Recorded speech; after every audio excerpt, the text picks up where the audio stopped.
Bienvenidos a un nuevo episodio de nuestras historias bíblicas. Hoy nos adentraremos en la fascinante historia de uno de los pueblos más enigmáticos y temidos del Antiguo Testamento, los filisteos.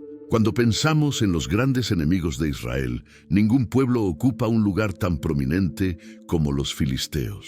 Desde Sansón hasta David, las Escrituras nos relatan intensos enfrentamientos que moldearon la identidad del pueblo hebreo.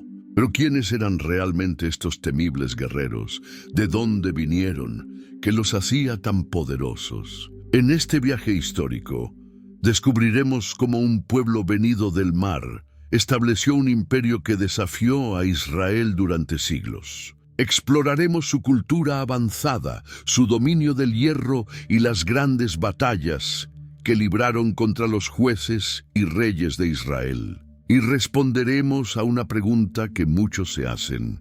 ¿Tienen alguna relación con los palestinos actuales? Prepárense para una historia de conflicto, poder y el cumplimiento infalible de las profecías divinas. El mar Mediterráneo siempre ha sido una ruta de migración y conquista. Alrededor del año 1200 a.C., un grupo de pueblos conocidos como pueblos del mar comenzaron a moverse por sus aguas, buscando nuevas tierras donde asentarse. Entre ellos destacaban los filisteos. Estos navegantes audaces venían principalmente de la región del mar Egeo, de tierras como Creta y Micenas. No eran simples nómadas, traían consigo una cultura sofisticada que habían desarrollado durante siglos. Imagina grandes barcos cruzando el Mediterráneo, cargados no solo con guerreros, sino también con sus familias, herramientas y tradiciones. Los arqueólogos han encontrado muchas pistas sobre quiénes eran estos misteriosos recién llegados. En las excavaciones realizadas en ciudades como Ashdod y Ecrón, han descubierto cerámica con diseños únicos que no se parecían en nada a los que usaban los cananeos o los israelitas. Estos objetos de barro tenían decoraciones de círculos, espirales y aves que eran típicas del mundo egeo. También han encontrado construcciones con características arquitectónicas similares a las de Micenas, con edificios que tenían columnas y techos de un estilo completamente diferente a los locales. Pero lo más sorprendente es que los filisteos ya aparecen mencionados en la Biblia mucho antes de esta migración masiva. En el capítulo 20 de Génesis, vemos que Abraham viajó al territorio de Gerar, gobernado por Abimelec, rey de los filisteos. Génesis 21:2 nos cuenta: Abraham partió de allí hacia la región del Negev y habitó entre Cades y Shur, y permaneció en Gerar. Y Abraham dijo de Sara su mujer: «Es mi hermana». Entonces Abimelec, rey de Gerar, mandó traer a Sara. Este encuentro temprano sugiere que algunos grupos pequeños de filisteos ya habían llegado a Canaán mucho antes que el grupo principal. Quizás eran comerciantes o pequeños asentamientos que mantenían rutas comerciales con Egipto y Canaán. En el capítulo 21 de Génesis vemos que Abraham incluso hizo un pacto con Abimelec en Berseba. Génesis 21:33-34 nos relata: Abraham plantó un tamarisco en Berseba e invocó allí el nombre del Señor, Dios eterno. Y Abraham residió en tierra de los filisteos muchos días. Sin embargo, la gran migración ocurrió alrededor del año 1200 a.C., cuando grupos mucho más numerosos de filisteos llegaron a las costas de Canaán. Los registros egipcios hablan de una gran batalla contra estos pueblos del mar durante el reinado del faraón Ramsés III. Aunque los egipcios afirmaron haber ganado, lo cierto es que no pudieron impedir que los filisteos se establecieran en la costa sur de Canaán, en lo que hoy conocemos como la Franja de Gaza y sus alrededores. Al llegar a Canaán, los filisteos no se dispersaron por todo el territorio. En lugar de eso, se establecieron principalmente en 5 ciudades importantes que formaron una alianza conocida como la Pentápolis Filistea. Estas ciudades eran Gaza, Ascalón, Asdod, Gat y Ecrón. Cada una de estas ciudades se convirtió en un centro de poder y cultura filistea. Gaza era la ciudad más meridional, ubicada estratégicamente en la ruta comercial entre Egipto y Mesopotamia. Ascalón era un importante puerto marítimo. Asdod, otra ciudad costera, se convirtió en un centro religioso. Gat estaba situada más hacia el interior y era famosa por sus guerreros, incluyendo al gigante Goliat. Ecrón, la más septentrional, era conocida por su producción artesanal. A diferencia de otras culturas de la época, los filisteos no tenían un rey único que gobernara sobre todos ellos. Cada ciudad estaba gobernada por un líder llamado Serén, en plural, Seranim. Esta palabra aparece en la Biblia y no tiene traducción directa en hebreo, lo que indica que era un término propio de los filisteos. En el capítulo 6 de Primero Samuel, vemos mencionado claramente el número de estos gobernantes. 1 Samuel 6:4 nos dice: ellos preguntaron, ¿cuál ha de ser la ofrenda de culpa que le hemos de enviar? Y ellos respondieron, 5 tumores de oro y 5 ratones de oro, conforme al número de los príncipes de los filisteos, porque la misma plaga ha afligido a todos vosotros y a vuestros príncipes. Estos Seranim eran como señores o príncipes que tomaban decisiones en conjunto cuando se trataba de asuntos que afectaban a todas las ciudades, como la guerra contra Israel. Era un sistema político bastante avanzado para su época, una especie de federación que les permitía mantener la independencia local mientras cooperaban en asuntos más amplios. Pero lo que realmente hizo poderosos a los filisteos fue su dominio de la metalurgia del hierro. Mientras la mayoría de los pueblos de Canaán todavía usaban bronce para sus armas y herramientas, los filisteos trajeron consigo el conocimiento para trabajar el hierro, un metal mucho más duro y duradero. Este conocimiento les dio una ventaja militar significativa.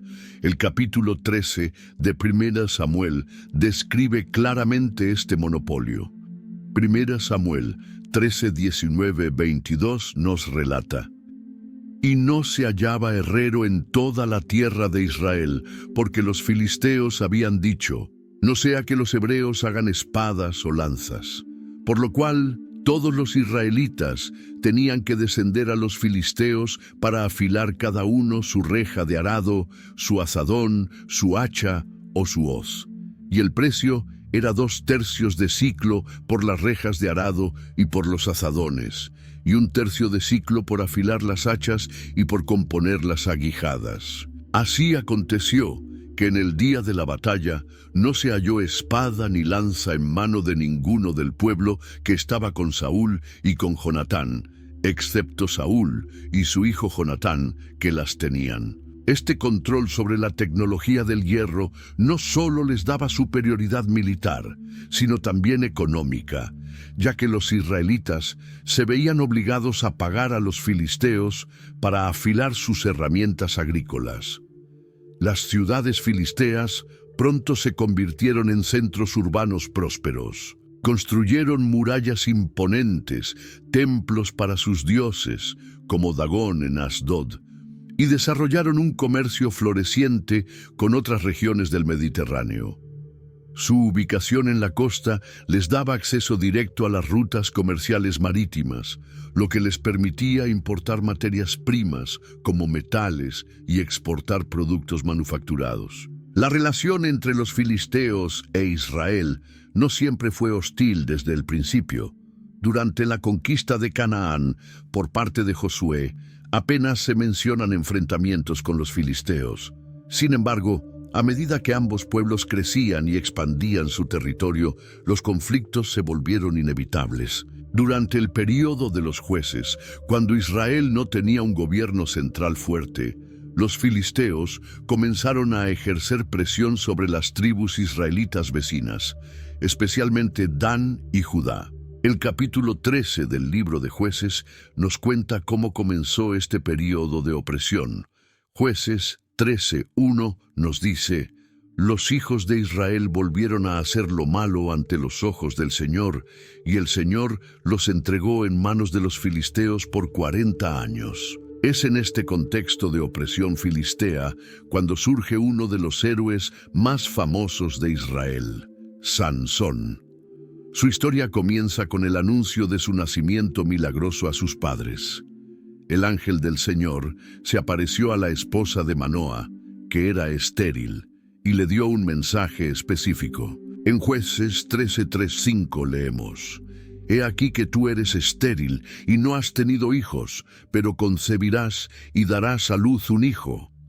Ahora, pues, no bebas vino ni licor, ni comas cosa inmunda, porque concebirás y darás a luz un hijo, y navaja no pasará sobre su cabeza, porque el niño será nazareo para Dios desde su nacimiento, y él comenzará a salvar a Israel de manos de los filisteos. Sansón creció con una fuerza sobrehumana, pero también con una debilidad por las mujeres filisteas.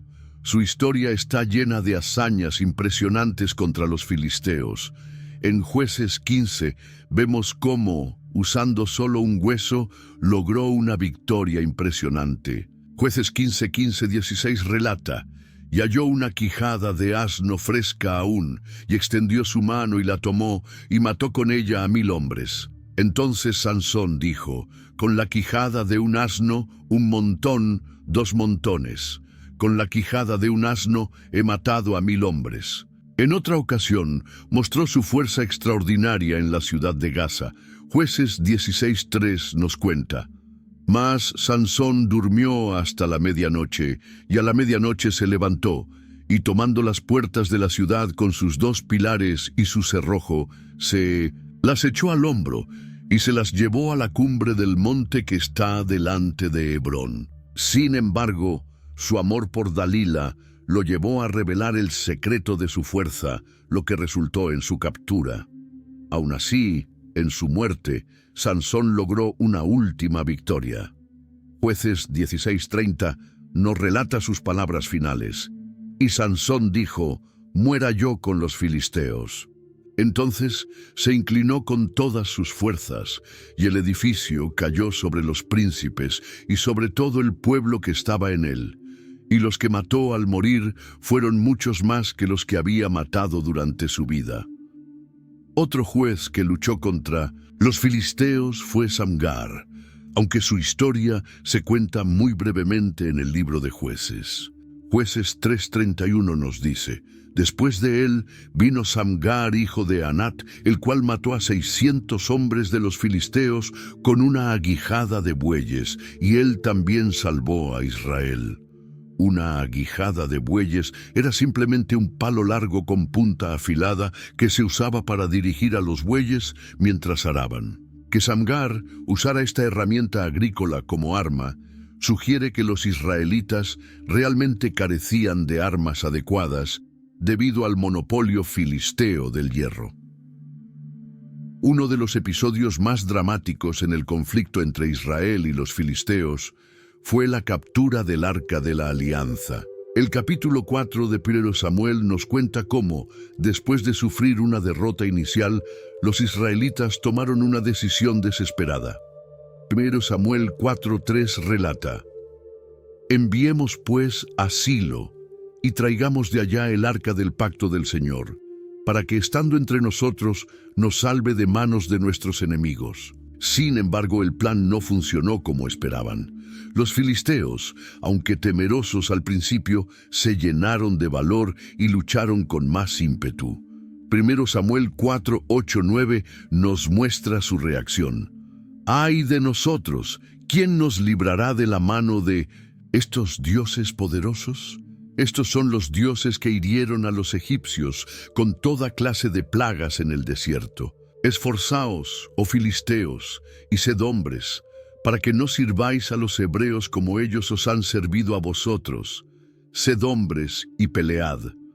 La batalla terminó en desastre para Israel.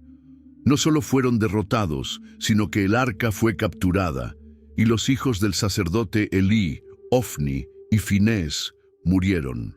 Al enterarse de la noticia, el anciano Elí cayó de su silla y se rompió la nuca, y la esposa de Finés, que estaba embarazada, entró en trabajo de parto prematuramente y murió después de dar a luz. Los filisteos llevaron el arca a Asdod y la colocaron en el templo de su dios Dagón, pero pronto comenzaron a sufrir las consecuencias. El capítulo 5 de 1 Samuel nos cuenta lo que ocurrió con la estatua de su dios. 1 Samuel 5:4 relata: Y cuando se levantaron temprano al día siguiente, he aquí que Dagón había caído rostro en tierra delante del arca del Señor, y la cabeza de Dagón y las 2 palmas de sus manos estaban cortadas sobre el umbral. Solo el tronco de Dagón le quedaba. Además, los habitantes de Asdod fueron afligidos con una enfermedad dolorosa. 1 Samuel 5:6 nos dice: la mano del Señor se hizo sentir pesadamente sobre los de Asdod, y los asoló y los hirió con tumores, tanto a Asdod como a su territorio. Cuando trasladaron el arca a Gat, lo mismo ocurrió allí, y luego en Ecrón.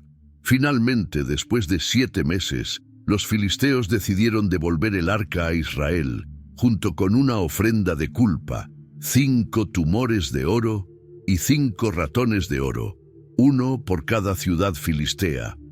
El capítulo 6 de 1 Samuel nos cuenta cómo el arca fue enviada de vuelta en un carro nuevo tirado por 2 vacas recién paridas, cuyos becerros fueron retenidos. A pesar de su instinto maternal, las vacas se dirigieron directamente hacia territorio israelita. 1 Samuel 6:12 relata: y las vacas se encaminaron directamente por el camino de Bet-Semes y seguían por un mismo camino, andando y mugiendo, sin desviarse ni a derecha ni a izquierda. Después de devolver el arca, los filisteos no abandonaron sus ambiciones sobre el territorio israelita. De hecho, durante este periodo alcanzaron el apogeo de su poder en la región. Su control se extendía desde la costa hasta bien adentro del territorio central de Israel, incluyendo partes de las tierras altas centrales. Los filisteos establecieron puestos militares avanzados en territorio israelita para mantener su dominio. El capítulo 10 de 1 Samuel nos muestra la extensión de su control. 1 Samuel 10:5 nos dice: después de esto llegarás al collado de Dios, donde está la guarnición de los filisteos, y cuando entres allí en la ciudad, encontrarás un grupo de profetas que descienden del lugar alto. Estos puestos militares no solo servían para controlar el territorio, sino también para vigilar que los israelitas no desarrollaran capacidades metalúrgicas. Como ya vimos, los filisteos prohibían la presencia de herreros en todo Israel para evitar que fabricaran armas de hierro. Esta estrategia mantenía a Israel en una posición de inferioridad militar y dependencia tecnológica. El dominio filisteo era tan extenso y opresivo que el capítulo 13 de 1 Samuel nos muestra cómo afectaba a la vida cotidiana de los israelitas. 1 Samuel 13:6 relata: y los hombres de Israel, al verse en peligro, porque el pueblo estaba en gran aprieto, se escondieron en cuevas, en matorrales, en peñascos, en rocas y en cisternas. Sin embargo, bajo el liderazgo del profeta Samuel, Israel comenzó a organizarse para resistir. El capítulo 7 de 1 Samuel nos cuenta cómo Samuel convocó a todo Israel en Mizpa para buscar un cambio espiritual.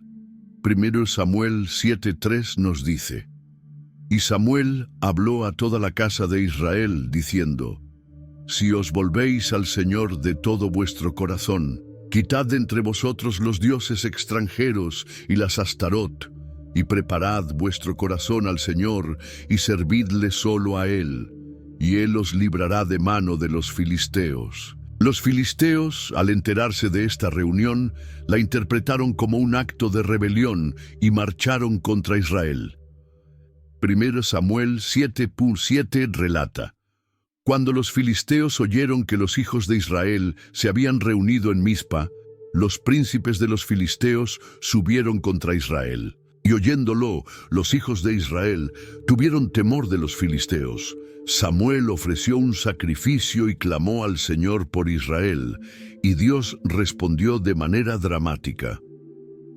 Primera Samuel 7:10 nos cuenta: y aconteció que mientras Samuel ofrecía el holocausto, los filisteos llegaron para pelear con Israel. Mas el Señor tronó aquel día con gran estruendo sobre los filisteos, y los atemorizó, y fueron derrotados delante de Israel. Esta victoria en Mizpa marcó un punto de inflexión en la lucha contra los filisteos. 1 Samuel 7:13-14 nos dice: así fueron sometidos los filisteos, y no volvieron más a entrar en el territorio de Israel. Y la mano del Señor estuvo contra los filisteos todos los días de Samuel, y las ciudades que los filisteos habían tomado de Israel fueron restituidas a Israel, desde Ecrón hasta Gat. E Israel libró su territorio de mano de los filisteos. Y hubo paz entre Israel y los amorreos. Sin embargo, esta paz no duró para siempre. Con el envejecimiento de Samuel, los filisteos volvieron a amenazar a Israel. Fue esta amenaza constante la que llevó al pueblo a pedir un rey que los liderara en batalla. 1 Samuel 8:20 nos muestra su razonamiento.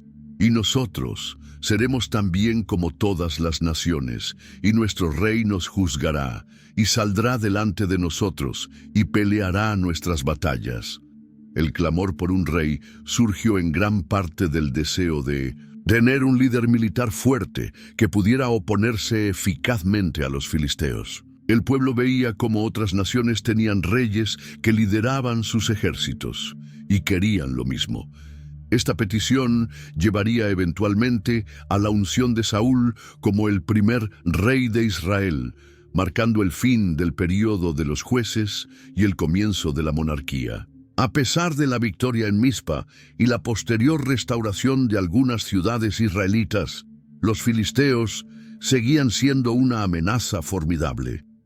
Su superioridad tecnológica, su organización política y su posición estratégica en la costa los convertían en el enemigo más poderoso que Israel había enfrentado hasta ese momento. El conflicto con los filisteos definiría gran parte de la historia temprana de la monarquía israelita y sería uno de los principales desafíos para los primeros reyes de Israel. Cuando Saúl se convirtió en el primer rey de Israel, los filisteos dominaban gran parte del territorio. El nuevo rey tenía una misión clara: liberar a su pueblo de esta opresión. Sin embargo, los primeros días de su reinado no fueron fáciles. Los filisteos tenían guarniciones militares en pleno corazón del territorio israelita. La primera gran victoria contra los filisteos no vino del rey, sino de su hijo Jonatán. En el capítulo 13 de 1 Samuel vemos cómo comenzó esta batalla por la libertad. Jonatán, joven y valiente, decidió actuar sin siquiera informar a su padre.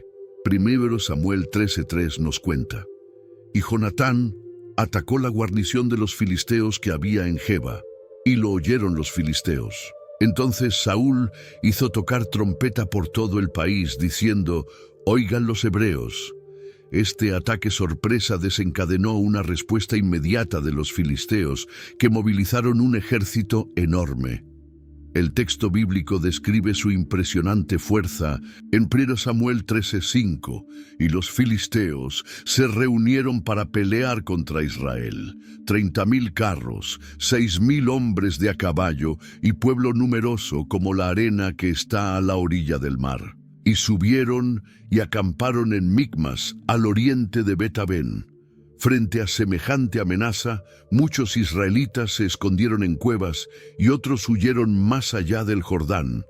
Saúl esperaba en Gilgal la llegada del profeta Samuel para ofrecer sacrificios antes de la batalla, pero al ver que Samuel se demoraba y que su ejército comenzaba a dispersarse, decidió ofrecer él mismo los sacrificios, violando así las instrucciones del profeta.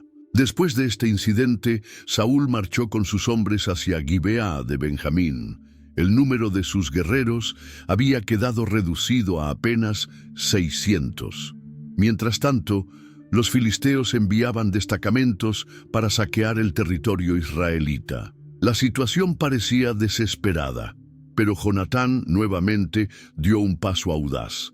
En el capítulo 14 de 1 Samuel, vemos cómo él y su escudero decidieron atacar solos un puesto avanzado filisteo. Antes de actuar, Jonatán buscó una señal de Dios. Y bien Samuel 14:8-10 nos relata: dijo, pues, Jonatán, vamos a pasar a esos hombres y nos mostraremos a ellos. Si nos dijeren así, esperad hasta que lleguemos a vosotros, entonces nos estaremos en nuestro lugar y no subiremos a ellos. Mas si nos dijeren así, subid a nosotros, entonces subiremos, porque Jehová los ha entregado en nuestra mano, y esto nos será por señal. Los filisteos respondieron con arrogancia, invitándolos a subir, y Jonatán tomó esto como la señal prometida. Lo que siguió fue extraordinario. 1 Samuel 14:13-14 cuenta: y subió Jonatán trepando con sus manos y sus pies y su paje de armas tras él, y a los que caían delante de Jonatán, su paje de armas que iba tras él los mataba. Y esta primera matanza que hicieron Jonatán y su paje de armas fue como de 20 hombres en el espacio de una media yugada de tierra. Este ataque valiente desencadenó el pánico entre los filisteos. Dios envió un terremoto que aumentó la confusión, y los filisteos comenzaron a matarse entre sí en su desesperación por huir. Cuando Saúl y sus hombres llegaron al campo de batalla, encontraron a los filisteos en plena retirada desordenada. Incluso los israelitas que se habían escondido o que servían forzadamente en el ejército filisteo se unieron a Saúl para perseguir al enemigo. El valle de Elá fue escenario de otra batalla decisiva entre israelitas y filisteos. Los dos ejércitos acamparon en lados opuestos del valle, y fue aquí donde ocurrió uno de los episodios más famosos de la Biblia. En el capítulo 17 de 1 Samuel conocemos a Goliat, el campeón filisteo de Gat. Su descripción es impresionante. 1 Samuel 17:4-7 nos dice: salió entonces del campamento de los filisteos un paladín, el cual se llamaba Goliat, de Gat, y tenía de altura 6 codos y 1 palmo, y traía un casco de bronce en su cabeza y llevaba una cota de malla, y era el peso de la cota 5000 siclos de bronce. Sobre sus piernas traía grebas de bronce, y jabalina de bronce entre sus hombros. El asta de su lanza era como un rodillo de telar, y tenía el hierro de su lanza 600 siclos de hierro, e iba su escudero delante de él. Durante 40 días, mañana y tarde, Goliat desafió a los israelitas a enviar a alguien para combatir con él en duelo singular, pero nadie se atrevía a enfrentarlo. El rey Saúl había prometido grandes recompensas a quien derrotara al gigante, pero el miedo paralizaba a todos. Fue entonces cuando llegó al campamento un joven pastor llamado David. Había venido a traer provisiones a sus hermanos mayores que servían en el ejército. Cuando David oyó los insultos de Goliat contra el ejército del Dios viviente, se ofreció para luchar contra él. En 1 Samuel 17:32 leemos: y dijo David a Saúl: no desmaye el corazón de ninguno a causa de él. Tu siervo irá y peleará contra este filisteo. Saúl dudaba que un muchacho pudiera enfrentarse a un guerrero experimentado, pero David le contó cómo había matado leones y osos para proteger su rebaño. Finalmente Saúl aceptó y quiso darle su propia armadura, pero David la rechazó porque no estaba acostumbrado a ella. El encuentro entre David y Goliat es uno de los momentos más dramáticos de la Biblia. Goliat se burló de David cuando lo vio venir armado solo con su cayado y su honda. Primera Samuel 17, 43-44 relata: Y dijo el filisteo a David: ¿Soy yo perro para que vengas a mí con palos? Y maldijo a David por sus dioses. Dijo luego el filisteo a David: Ven a mí, y daré tu carne a las aves del cielo y a las bestias del campo. Pero David respondió con fe y valentía. Primera Samuel 17, 45-47 recoge sus palabras. Entonces dijo David al filisteo: Tú vienes a mí con espada y lanza y jabalina, mas yo vengo a ti en el nombre de Jehová de los ejércitos, el Dios de los escuadrones de Israel, a quien tú has provocado. Jehová te entregará hoy en mi mano, y yo te venceré, y te cortaré la cabeza, y daré hoy los cuerpos de los filisteos a las aves del cielo y a las bestias de la tierra, y toda la tierra sabrá que hay Dios en Israel.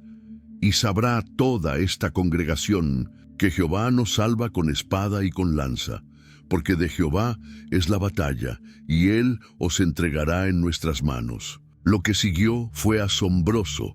David corrió hacia Goliat, tomó una piedra de su bolsa, la puso en su honda y la lanzó.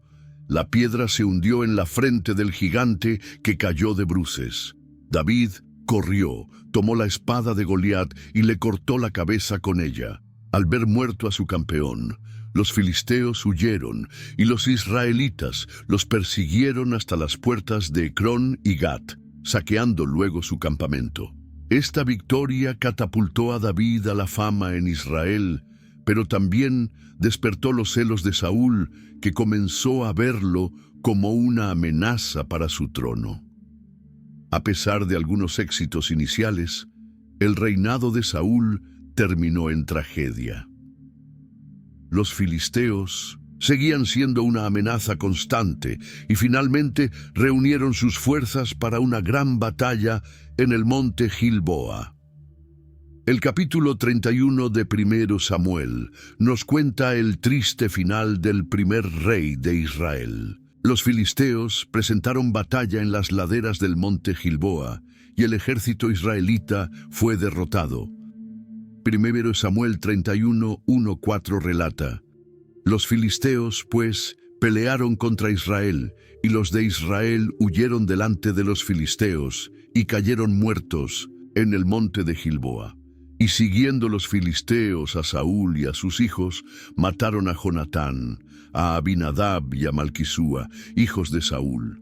Y arreció la batalla contra Saúl, y le alcanzaron los flecheros, y tuvo gran temor de ellos. Entonces dijo Saúl a su escudero: Saca tu espada y traspásame con ella, para que no vengan estos incircuncisos y me traspasen y me escarnezcan.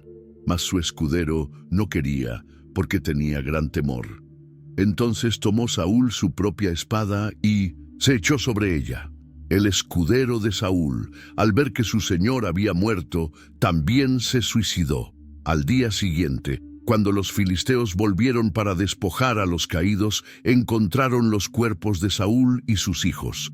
Le cortaron la cabeza a Saúl y colgaron su cuerpo en el muro de Bet-San, mientras que sus armas las pusieron como trofeo en el templo de Astarot. Cuando los habitantes de Jabes de Galaad, a quienes Saúl había salvado al principio de su reinado, se enteraron de esto, fueron por la noche, recuperaron los cuerpos y les dieron sepultura.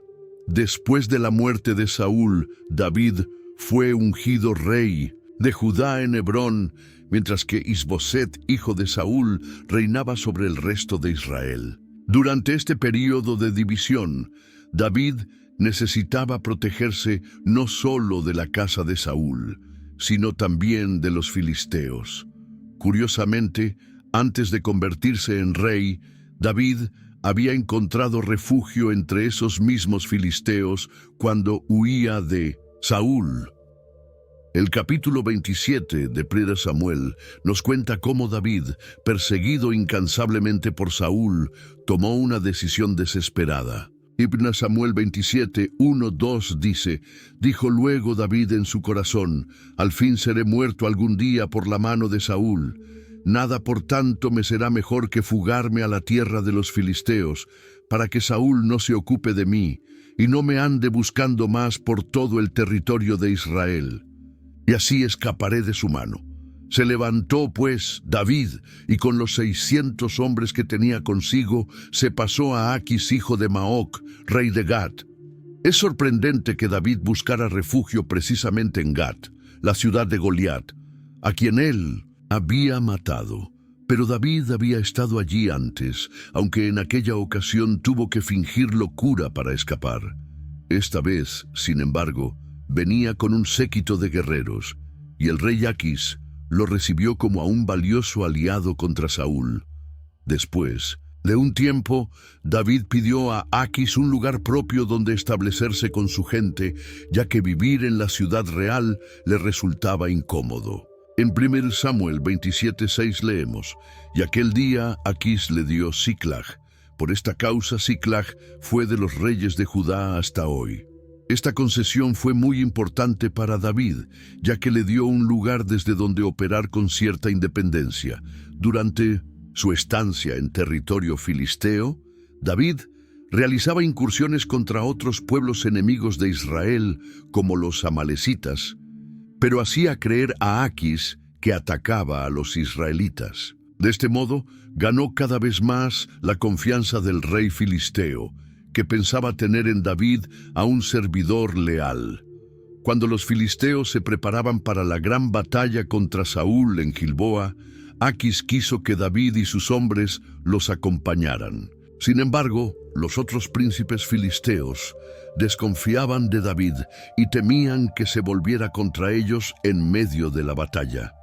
Por eso, Aquis tuvo que pedirle que regresara a Siclag. Esto probablemente salvó a David de tener que elegir entre luchar contra su propio pueblo o traicionar la confianza de Aquis. Al regresar a Siclag, David descubrió que los amalecitas habían atacado la ciudad en su ausencia, quemándola y llevándose cautivos a las mujeres y niños. David y sus hombres persiguieron a los amalecitas, los derrotaron y recuperaron todo lo que habían perdido. Después de la muerte de Saúl, David recibió la noticia en Siclag. Poco después, regresó a territorio israelita y fue ungido rey de Judá en Hebrón. 7 años más tarde, después de la muerte de Isboset, también las tribus del norte lo reconocieron como rey, y David estableció su capital en Jerusalén. Los filisteos, al ver que David, a quien consideraban su vasallo, ahora era rey de todo Israel, decidieron atacarlo. El capítulo 5 de 2 Samuel nos cuenta estas campañas. 2 Samuel 5:17-18 dice: «Oyendo los filisteos que David había sido ungido por rey sobre Israel, subieron todos los filisteos para buscar a David. Y cuando David lo oyó, descendió a la fortaleza. Y vinieron los filisteos, y se extendieron por el valle de Refaim. David consultó a Dios antes de enfrentarse a ellos, y recibió la promesa de victoria». 2 Samuel 5:19-21 relata: «Entonces consultó David a Jehová diciendo: ¿Iré contra los filisteos? ¿Los entregarás en mi mano?» Y Jehová respondió a David: «Ve, porque ciertamente entregaré a los filisteos en tu mano». Y vino David a Baal-Perasim, y allí los venció David y dijo: «Quebrantó Jehová a mis enemigos delante de mí como corriente impetuosa». Por esto llamó el nombre de aquel lugar Baal-Perasim. Y dejaron allí sus ídolos, y David y sus hombres los quemaron. Los filisteos no se dieron por vencidos, y volvieron a atacar por el valle de Refaim. Esta vez, Dios ordenó a David una estrategia diferente. 2 Samuel 5:23-25 nos cuenta: «Y consultando David a Jehová, él le respondió: No subas, sino rodéalos, y vendrás a ellos enfrente de las balsameras. Y cuando oigas un estruendo como de marcha por las copas de las balsameras, entonces te moverás, porque Jehová saldrá delante de ti a herir el campamento de los filisteos». Y David lo hizo así, como Jehová se lo había mandado. e hirió a los filisteos desde Geba hasta llegar a Gezer. Estas victorias marcaron el comienzo del fin del dominio filisteo. David no solo detuvo sus ataques, sino que pasó a la ofensiva y llevó la guerra a sus ciudades. Entre sus conquistas se encontraba Gat, considerada la madre de las ciudades filisteas por su importancia. El capítulo 18 de Primera de Crónicas menciona esta conquista. Después de esto, aconteció que David derrotó a los filisteos y los humilló y tomó a Gat y sus villas de mano de los filisteos. Primera Crónicas 18:1. Una de las estrategias más interesantes de David fue incorporar a guerreros filisteos en su propio ejército. El más famoso grupo eran los quereteos, que junto con los peleteos formaban la guardia personal del rey. En 2 Samuel 8:18 leemos: y Benaía, hijo de Joiada, estaba sobre los cereteos y peleteos, y los hijos de David eran los príncipes. Estos quereteos eran probablemente mercenarios filisteos o cretenses, relacionados con los pueblos del mar de los que descendían los filisteos. David, que había vivido entre los filisteos y conocía sus habilidades militares, los incorporó a su servicio, convirtiéndolos en una unidad de élite.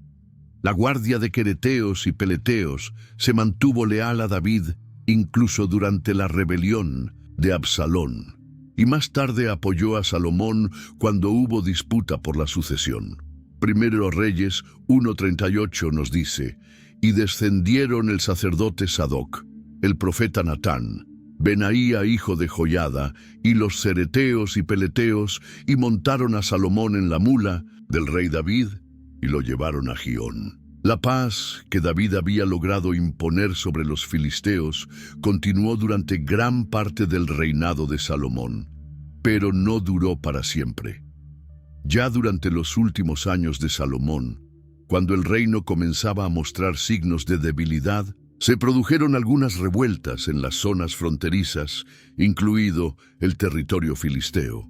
Después de la muerte de Salomón, el reino se dividió.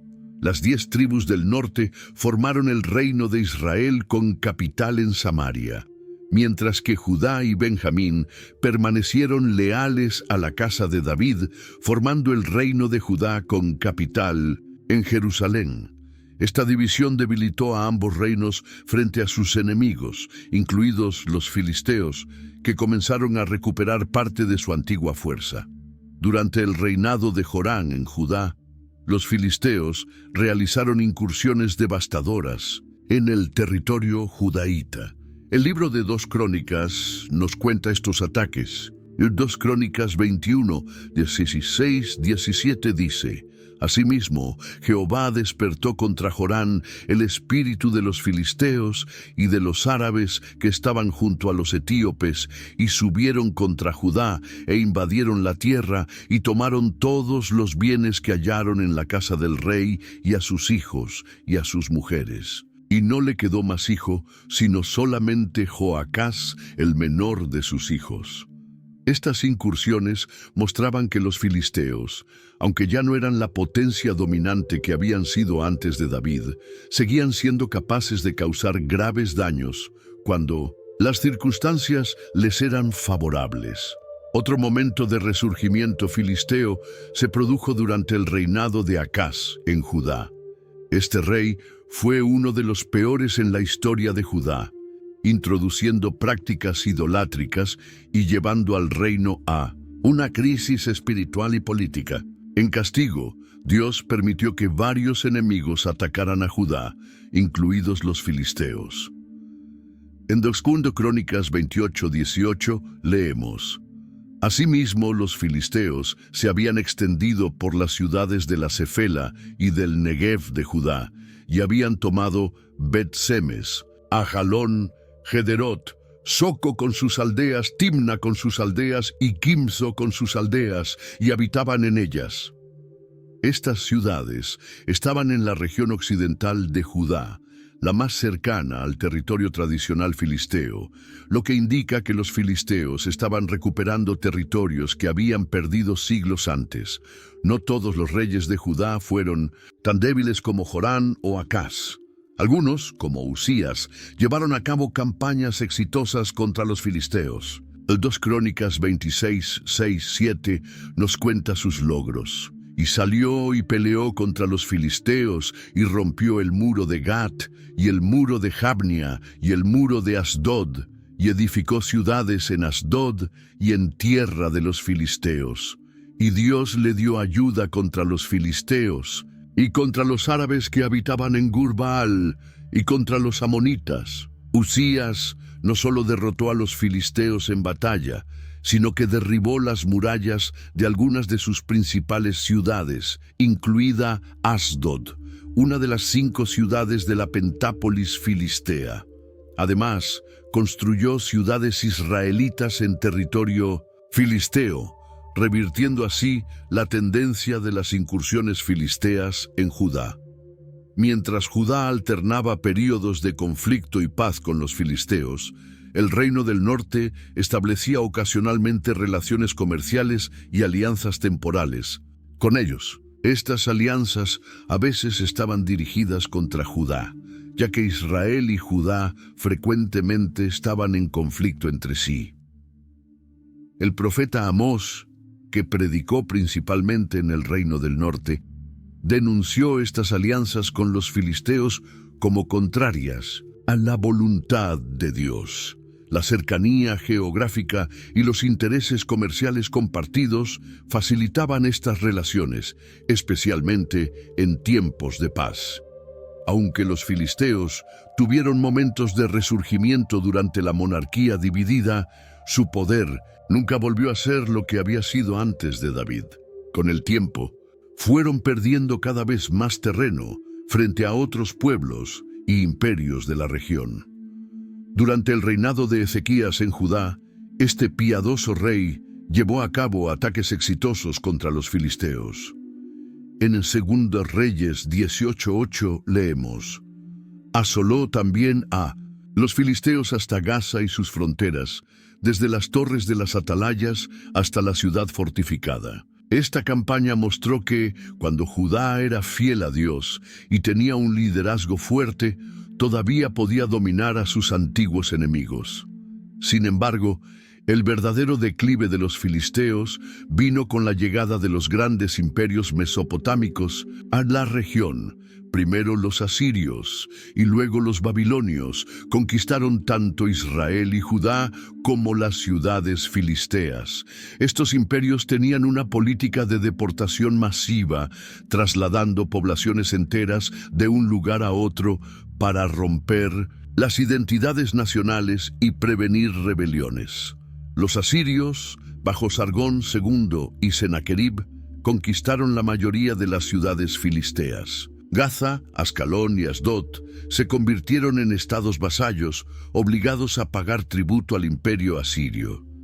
Algunas ciudades que se rebelaron, como Asdod bajo el rey Asuri, fueron duramente castigadas. Cuando el imperio babilonio reemplazó al asirio como potencia dominante, las ciudades filisteas sufrieron nuevamente. El rey Nabucodonosor de Babilonia realizó varias campañas en la región entre los años 605 y 585 a.C., conquistando Jerusalén, pero también las ciudades filisteas. El profeta Jeremías había anunciado este destino para los filisteos. En Jeremías 47, 1, 4, leemos: palabra de Jehová que vino al profeta Jeremías acerca de los filisteos, antes que Faraón destruyese a Gaza. Así ha dicho Jehová: he aquí que suben aguas del norte y se harán torrente, inundarán la tierra y su plenitud, las ciudades y los moradores de ellas, y los hombres clamarán y lamentará todo morador de la tierra, por el sonido de los cascos de sus fuertes caballos, por el estruendo de sus carros, por el estrépito de sus ruedas. Los padres no atendieron a los hijos por la debilidad de sus manos. a causa del día que viene para destrucción de todos los filisteos, para destruir a Tiro y a Sidón todo aliado que les queda todavía, porque Jehová destruirá a los filisteos, al resto de la costa de Caftor. Otros profetas también habían anunciado la caída de las ciudades filisteas. Amós 1, 6, 8 dice: Así ha dicho Jehová, por 3 pecados de Gaza, y por el 4 no revocaré su castigo, porque llevó cautivo a todo un pueblo para entregarlo a Edom. Prenderé fuego en el muro de Gaza, y consumirá sus palacios. Y destruiré a los moradores de Asdod, y al que tiene el cetro de Ascalón, y volveré mi mano contra Ecrón, y el resto de los filisteos perecerá, ha dicho Jehová el Señor. Sofonías 2, 4, 7 también profetizó: porque Gaza será desamparada y Ascalón asolada. Saquearán a Asdod en pleno día y Ecrón será desarraigada. ¡Ay de los que moran en la costa del mar, del pueblo de los cereteos! La palabra de Jehová es contra vosotros, oh Canaán, tierra de los filisteos, y te haré destruir hasta no dejar morador. Y será la costa del mar para resto de la casa de Judá. Apacentarán allí, y en las casas de Ascalón dormirán de noche. Porque Jehová, su Dios, los visitará, y levantará su cautiverio. Estas profecías se cumplieron cuando los babilonios conquistaron definitivamente las ciudades filisteas. Aunque no existe un registro detallado de cada conquista, sabemos por fuentes históricas y arqueológicas que las principales ciudades filisteas fueron sometidas y muchos de sus habitantes deportados a Babilonia, al igual que ocurrió con los judíos.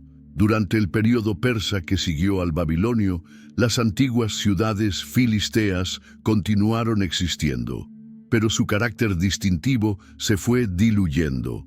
La deportación de muchos habitantes originales y la llegada de colonos de otras partes del imperio contribuyeron a una gradual pérdida de identidad cultural. Los filisteos se fueron asimilando a las culturas dominantes, primero la persa y luego la helénica tras las conquistas de Alejandro Magno.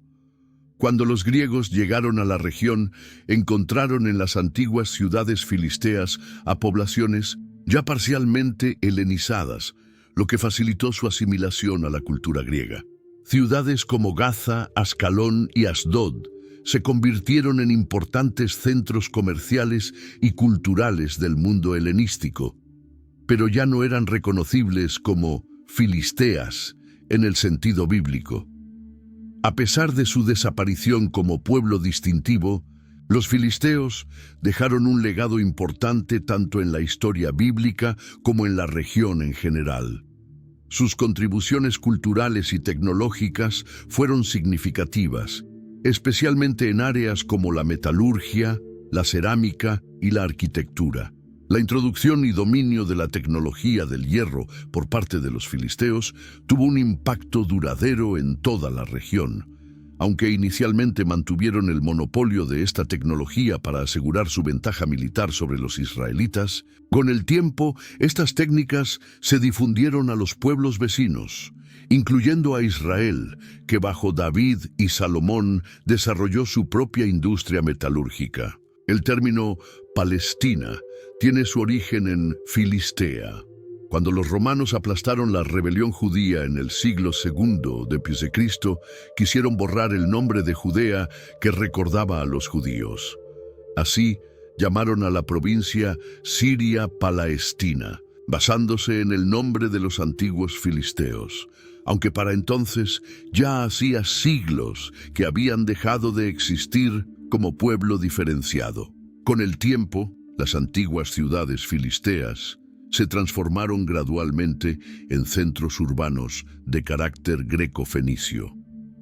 Gaza, Ascalón y Asdod, particularmente, se convirtieron en importantes puertos y centros comerciales del Mediterráneo oriental bajo los Ptolomeos y Seleucidas y luego bajo los romanos. Sus habitantes ya no eran étnicamente filisteos, sino una mezcla de diversos pueblos mediterráneos con una cultura predominantemente helenística.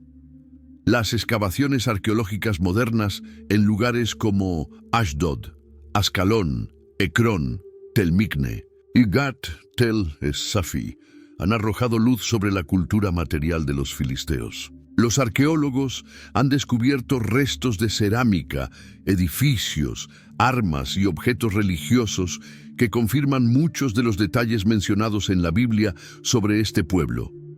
Estas excavaciones también han mostrado la evolución de la cultura filistea a lo largo de los siglos, desde sus orígenes egeos hasta su gradual fusión con las culturas cananea, fenicia y finalmente helenística.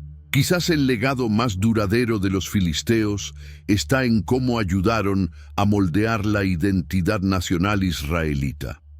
Al ser el otro más prominente y amenazador en las fronteras de Israel durante siglos, los filisteos contribuyeron a definir, por contraste, lo que significaba ser israelita. Los relatos de los conflictos con los filisteos ocupan un lugar importante en la narrativa bíblica, desde el período de los jueces hasta la monarquía.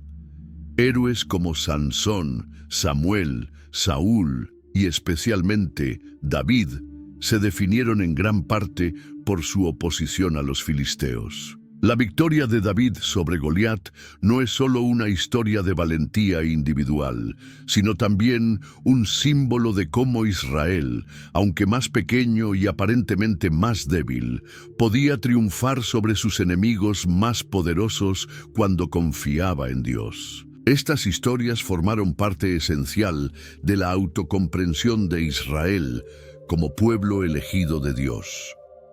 Incluso en la literatura sapiencial y poética de la Biblia, los filisteos aparecen como ejemplo de enemigos que Dios finalmente somete.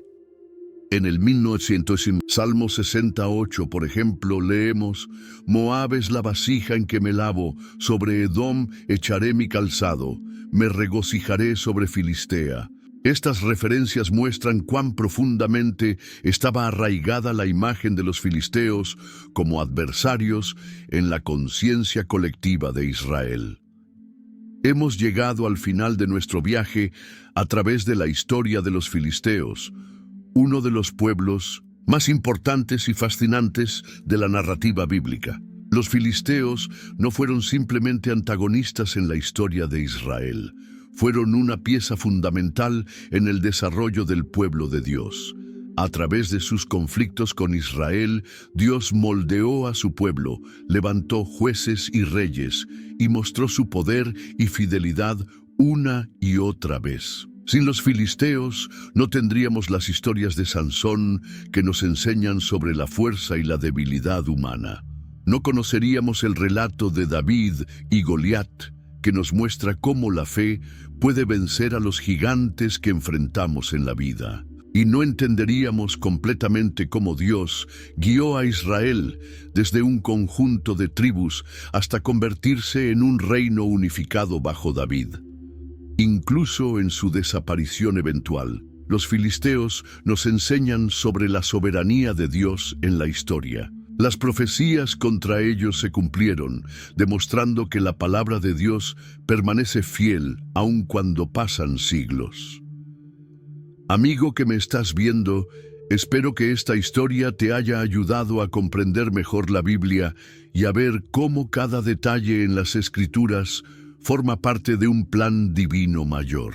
Si te ha gustado este video, no olvides darle like y compartirlo con alguien que también pueda beneficiarse de esta enseñanza. Y si aún no te has suscrito a nuestro canal, te invito a hacerlo ahora mismo para no perderte nuestros próximos estudios bíblicos. Recuerda que conocer las historias bíblicas no es solo acumular conocimiento, sino entender mejor el carácter de Dios y su obra en la historia humana. Hasta el próximo video.